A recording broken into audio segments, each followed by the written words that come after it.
গত মধ্যরাত্রে 22 এপ্রিল যে আমাদের মা বোনেদের সিঁদুর মুছে দেওয়ার জন্য পাক জঙ্গিরা কাশ্মীরে আমাদেরকে নিরীহ ভারতবাসীকে হত্যা করেছিল, তার বদলা নেওয়ার জন্য সেই দিন থেকেই প্রস্তুত হয়েছিল ভারতীয় সেনা।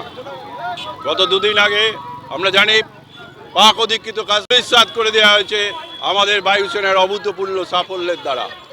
এবং আরও একবার প্রধানমন্ত্রী নরেন্দ্র মোদী প্রমাণ করে দিয়ে গিয়েছেন। তিনি যেদিন প্রধানমন্ত্রী হয়েছিলেন সেদিন বলেছিলেন, मैं দেশ নেই মিটনা দেঙ্গা, मैं দেশ নেই সির ঝুঁকনে দেঙ্গা, দেশের মাথা কখনো ঝুঁকনে দেব না। সেই কার্যক্রম সেই কল্পল্প তিনি চলেছেন।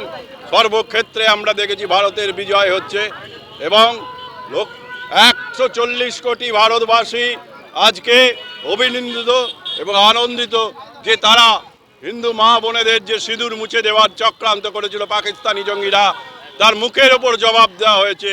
এবং এখনো পর্যন্ত সরকারি হিসেবে 150-রও বেশি পাকিস্তানি জঙ্গি হত্যা হয়েছে।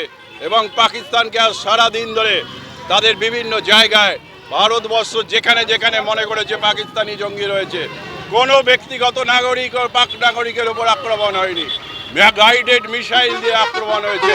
এবং সেই হত্যা লীলায় আমরা ভারতবর্ষের জয়গান গেয়েছি। ভারতবর্ষ বিকল্প হিসেবে প্রতিবাদ ছাড়ার কোনো উপায় ছিল না। তা নিরীহ হিন্দু নাগরিকদের ওপর হত্যার লীলা চলেছিল। অপারেশন সিন্দুরের মাধ্যমে আমরা প্রমাণিত করে দিয়েছি যে ভারতবর্ষ এখনো হিন্দুস্তান আছে।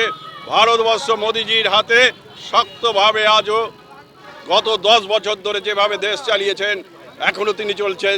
তার সঙ্গে সঙ্গে ভারতবর্ষের সেনাবাহিনীকে অজস্র ধন্যবাদ।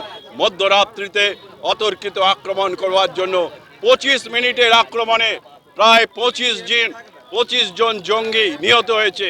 সব থেকে বড় কথা যে পাক জঙ্গি জাইসি মোহাম্মদের মুসাম আক্তার তার সমস্ত পরিবারের সদস্য এবং জঙ্গি ঘাঁটি নষ্ট করে দেওয়া হয়েছে। এবার আমরা ভারতবর্ষের বিভিন্ন জায়গায় যেখানে যেখানে স্নিপার সেল পাকিস্তানের রয়েছে তা পর্যন্ত আমরা উদ্ভাসিত করব এবং পাকিস্তানের কোনো রকম নামও নিশান রাখবো না।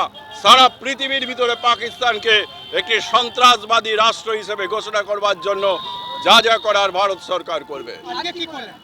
আজকে আমরা সেই ভারতীয় সেনাবাহিনীকে শুভেচ্ছা জানানোর জন্য এই মেছেদার 5 পয়েন্ট থেকে আমরা বিজয় উল্লাস মিছিল করেছি ভারতীয় সেনাবাহিনী এবং মোদিজির অভূতপূর্ণ নেতৃত্বের জন্য শুভকামনা। এবং আমরা স্থানীয় মন্দিরে আমরা আমাদের সেনাবাহিনীর সুস্থতা এবং সফলতার জন্য মন্দিরে মন্দিরে পুজো দেবার ব্যবস্থা হয়েছে।